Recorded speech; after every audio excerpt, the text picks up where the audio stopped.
हाँ तो अभी जो हम पढ़ने जा रहे हैं वह मौलिक अधिकार का ही धर्म की स्वतंत्रता का अधिकार के बारे में अभी पढ़ेंगे। धर्म के लिए हमें क्या स्वतंत्रता दिया गया है उसके अधिकार के बारे में, यानी स्वतंत्रता के अधिकार, यानी धर्म की स्वतंत्रता के अधिकार के बारे में। धर्म की स्वतंत्रता का अधिकार हमें आर्टिकल यानी अनुच्छेद 25 से लेकर 28 तक दिया गया। अनुच्छेद 25 से 28 तक इसकी चर्चा किया गया। अनुच्छेद 25 से 28 तक इसकी चर्चा किया गया। कहाँ से? अनुच्छेद 25 से लेके 28 तक इसकी चर्चा किया गया। अब आगे सबसे पहले समझते हैं अनुच्छेद 25 क्या है, इसके बारे में जानते हैं। अनुच्छेद 25, अनुच्छेद 25 क्या कहता है वो देखते हैं।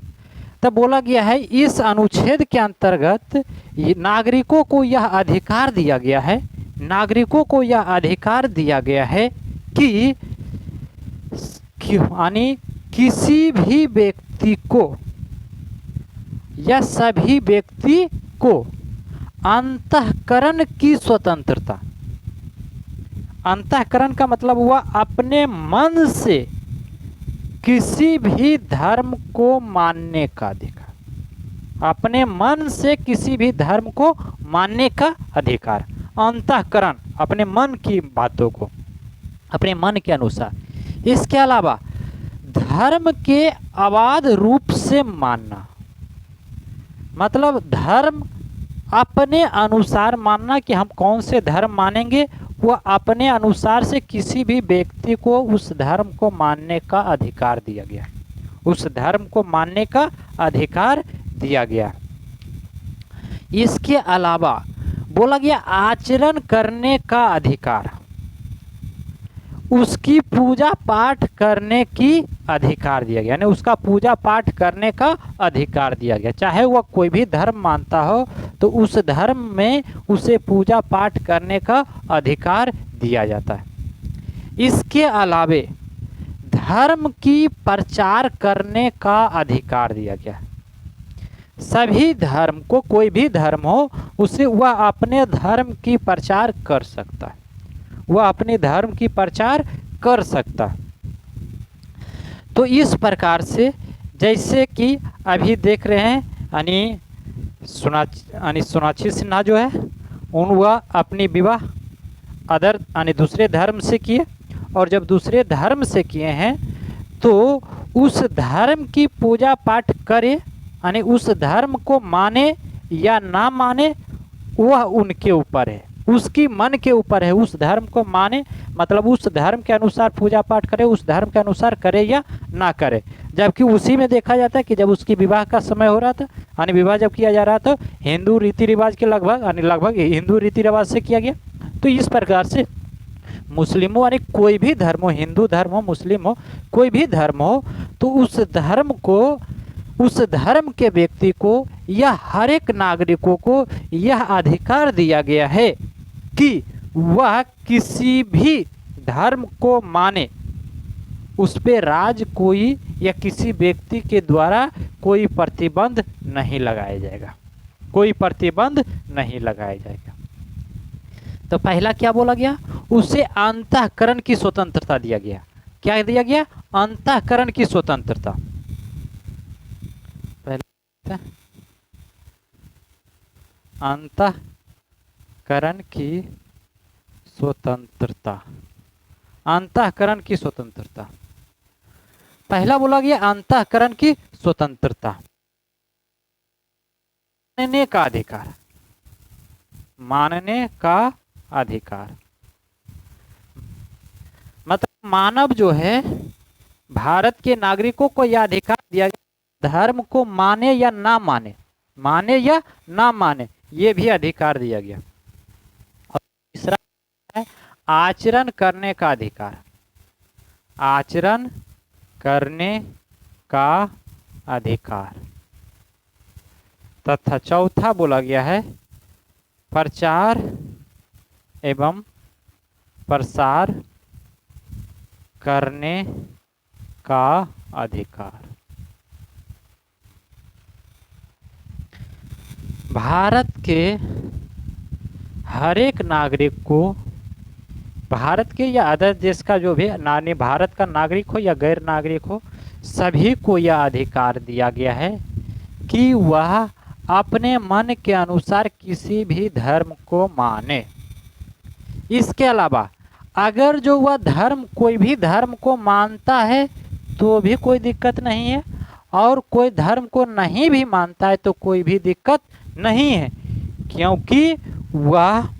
क्योंकि हमारे संविधान में यह धर्म को मानने का अधिकार दिया गया, मतलब धर्म को माने या ना माने, किसी भी प्रकार से उसे ज़बरदस्ती नहीं कराया जा सकता है, चाहे राज्य के द्वारा हो या किसी व्यक्ति के द्वारा या किसी भी धर्म के द्वारा।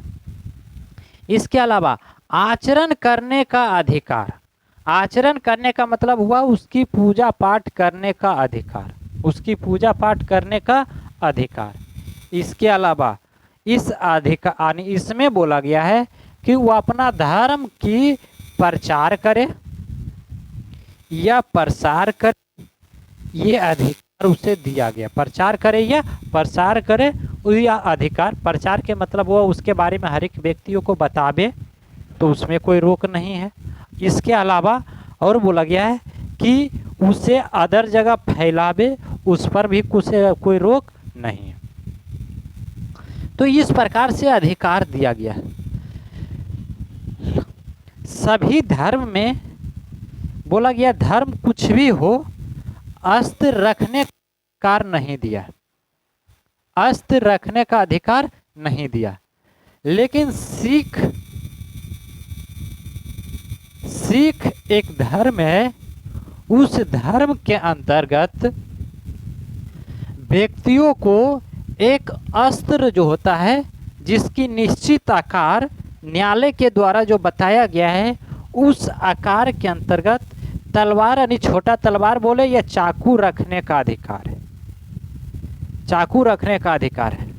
इसके अलावा कड़ा यानी मोटे जो होता है बल्ला पहनने का अधिकार। इसके अलावा बाल रखने का अधिकार। इसके अलावा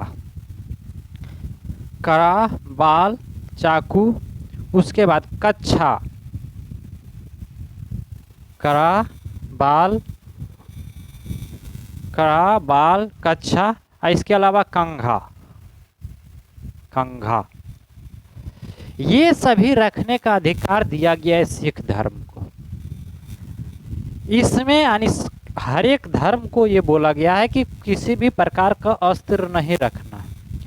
अब कब नहीं रखना इसकी चर्चा, यानी कौन से धर्म को यह अधिकार दिया गया है, किसको नहीं दिया गया, तो उसमें बताया गया है कि जिस धर्म की उत्पत्ति हो रहा था और उस धर्म की उत्पत्ति के समय वह व्यक्ति उसी पर ही, मतलब उत्पन्न होते समय अगर जो वह व्यक्ति चाकू रख रहे हैं, यानी जैसा अवधारणा कर रहे हैं उसी प्रकार की अवधारणा को कर रहे थे।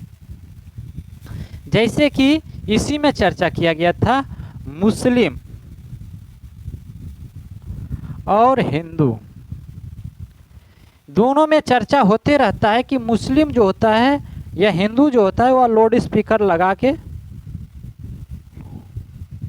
स्पीकर यानी बाजा के जरिए लाउड स्पीकर लगा के वो अपने धर्म की प्रचार करते हैं, वो अपने धर्म को मानते हैं।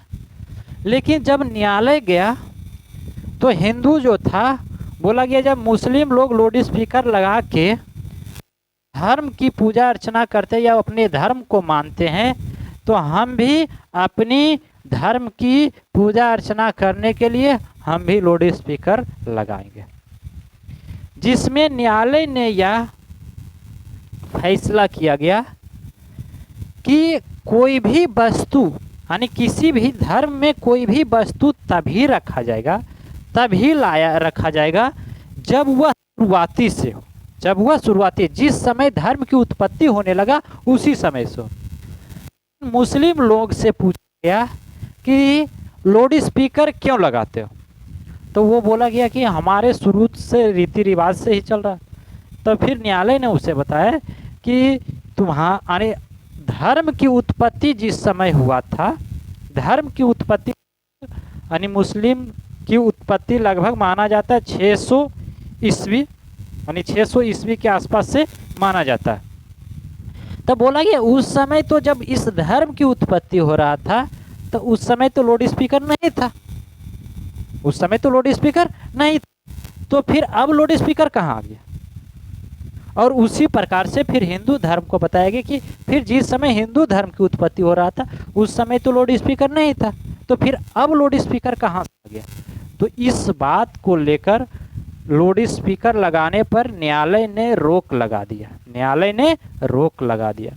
फिर भी थोड़ा बहुत अपना धर्म प्रचार के लिए यानी कहीं छूट दिया गया, जैसे कि प्रचार और प्रसार कर सकते हैं, तो बोला गया कि कुछ हद तक उसे छूट दिया गया, कुछ हद तक उसे छूट दिया गया। अब आगे समझते हैं। सिख जैन बौद्ध जो है ये हिंदू धर्म के अंतर्गत रखा गया। सिख जैन बौद्ध ये किसके अंतर्गत आता है, हिंदू धर्म के अंतर्गत। तो ये हुआ आर्टिकल 25। अब आर्टिकल 26 के बारे में देखते हैं।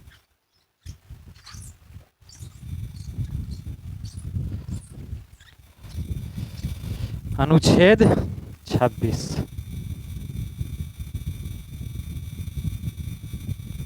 अनुच्छेद 26। अनुच्छेद 26 के अंतर्गत क्या कहा गया वो समझते हैं।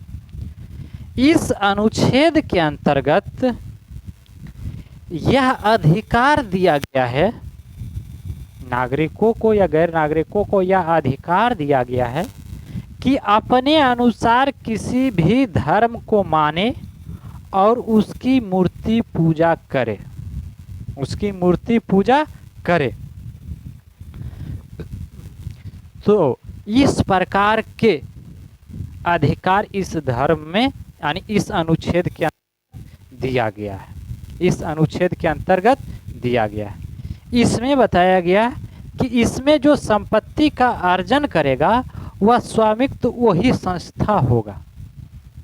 बोला गया कि अगर जो किसी प्रकार से मूर्ति पूजा किया जा रहा है यानी मूर्ति पूजा, मूर्ति बैठाया गया और वहाँ पे टूरिस्ट लोग यानी लोग वहाँ घूमने के लिए आया, और घूमने के लिए जब आया तो वहाँ पे जो भी दान दिया गया, जो भी दान वहाँ पे मिला, तो वह संस्था जो मूर्ति का यहाँ पे देख रेख कर रहे हैं वह संस्था का वह धन होगा, वह संपत्ति होगा।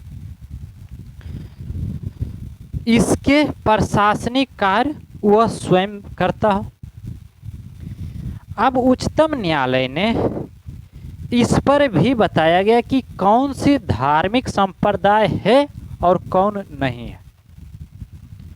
क्या यानी धर्म संप्रदाय बनने के लिए क्या क्वालिफिकेशन यानी क्या योग्यता होनी चाहिए उसके बारे में जानते हैं। तब बोला गया इसमें व्यक्तियों का समूह होनी चाहिए, इसमें व्यक्तियों का समूह होना चाहिए जिसका विश्वास जो होना चाहिए वह मन से होना चाहिए, आत्मा से होनी चाहिए।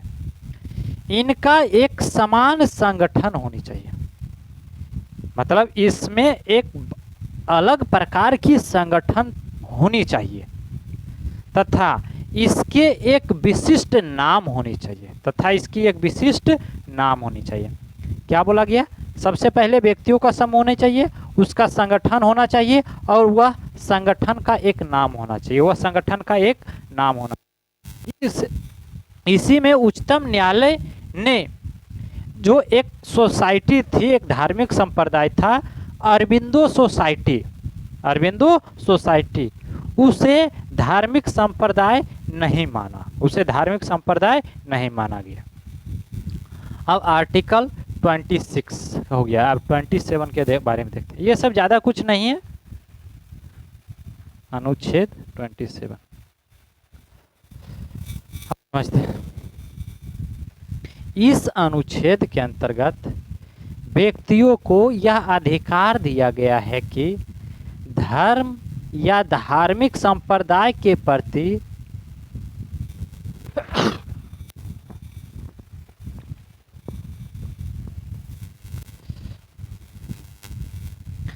धर्म या धार्मिक संप्रदाय के प्रति उसे आगे बढ़ाने के लिए उसकी पोषण करने का अधिकार है। कहने का मतलब हुआ उसकी रक्षा करने का अधिकार है। वह अपने यानी कोई भी व्यक्ति अपने धर्म की रक्षा करने का अधिकार दिया गया है। राज्य को यह अधिकार नहीं है कि राज्य के किसी एक धर्म के लिए अपने संस्था अपनी बजट के अनुसार राज्य उस धर्म को आगे बढ़ावे, उसके उत्थान के लिए उस पर रुपया खर्च करे। यह राज्य को अधिकार नहीं दिया गया। इसके लिए बोला गया है कि व्यक्ति उस धर्म को मानता है, वो व्यक्ति वो अपना धर्म के लिए जो भी धन लगाएगा वह दान के रूप में कर सकता है, दान के रूप में कर सकता है। किसी भी धर्म में वसूली करने यानी कर करने का अधिकार नहीं है। कोई भी धर्म को कर करने का अधिकार नहीं है। दान कर सकते हैं, दान कर सकते हैं। इसके अलावा अगर जो कहीं घूमने गए हैं तो वहाँ के व्यक्तियों के द्वारा या उस संस्थाओं के द्वारा आपसे पैसा नहीं लिया जाएगा, आपसे पैसे नहीं लिया जाएगा, आपसे धन नहीं लिया जाएगा। लेकिन यदि कोई आपको सुविधा दिया गया तो उस सुविधा के लिए वह कर ले सकता है, वह कर ले सकता है। जैसे कि देखते होंगे कि जब कोई संस्था जाते हैं यानी किसी धार्मिक संस्थान में जाते हैं तो वहाँ के गेट पर या विभिन्न प्रकार की सुविधाएं जो दी जाती है, जैसे कि कोई वस्तु ले गए तो उस वस्तु का देख रेख करने के लिए बाहर के गेट पर कुछ व्यक्तियों जो वहाँ के व्यक्ति रहते हैं वह उस वस्तु को देख रेख करते हैं। तो जब देख रेख करते हैं तो वो व्यक्ति आपसे कर ले सकते हैं। तो वो सुविधा का कर दिया गया, मतलब आपके लिए एक सुविधा दिया गया कि आपका वस्तु इधर उधर ना खो जाए, इसकी देख रेख के लिए वो लिया है, ना कि धर्म के नाम पर लिया। वह धर्म के नाम पर कोई भी धर्म अपना कर की वसूली नहीं कर सकता। अब आर्टिकल मतलब कर वसूली नहीं, यही देखना, कर वसूली नहीं। कोई भी धर्म हो तो धर्म में कर वसूली नहीं करना। हाँ, सुविधा दिया गया तो उसका कर लिया जाएगा, सुविधा जब दिया गया तो उसका कर लिया जाएगा। आगे देखते हैं। अगला जो बताया गया है वह अनुच्छेद 28, अनुच्छेद 28। अनुच्छेद 28 के अंतर्गत इस अनुच्छेद के तहत कहा गया है राजनिधि से पूर्णतः चलाया जाता है तो वहाँ किसी भी शिक्षा संस्था में धार्मिक शिक्षा नहीं दिया जाएगा। अगर राज्य की मान्यता प्राप्त हो, राज्य से मान्यता प्राप्त हो या राज्य के द्वारा किसी भी संस्था या कोई भी स्कूल चलाया जाता है तो वहाँ पे धार्मिक शिक्षा नहीं दिया जाएगा, धार्मिक शिक्षा नहीं दिया जाएगा। मतलब हो गया राज्य के द्वारा जो संस्था है, राज्य के द्वारा जो संस्था चलाया जा रहा है वहाँ की शिक्षा यानी धार्मिक शिक्षा नहीं दिया जाएगा, धार्मिक शिक्षा नहीं दिया जाएगा। लेकिन इसी में फिर कहा गया है कि मान लिया जाए कि वह संस्था किसी खास संगठन या खास व्यक्ति के द्वारा चलाया जा रहा है तो वहाँ पे धर्म की शिक्षा दिया जा सकता है, वहाँ पे धर्म की शिक्षा दिया जा सकता है। ये अनुच्छेद 28 कहते हैं, अनुच्छेद 28 कहते हैं। कहने का मतलब हो गया कि इसमें बोला गया है कि सरकार के द्वारा किसी भी धर्म प्रचार के लिए कार्य नहीं करेंगे, लेकिन अगर जो वह धर्म के उस धार्मिक के लोग है या किसी संस्था या संगठन है, यदि वह अपनी धर्म की प्रचार के लिए, अपनी धर्म की जानकारी के लिए यदि उसे शिक्षित करता, धर्म के बारे में पढ़ाता है तो वह पढ़ा सकता। ठीक है दोस्तों, तो इस प्रकार से हमने देखे धार्मिक स्वतंत्रता का अधिकार, धार्मिक की स्वतंत्रता का अधिकार। तो फिर मिलते हैं अगले वीडियो में, जब तक के लिए थैंक यू।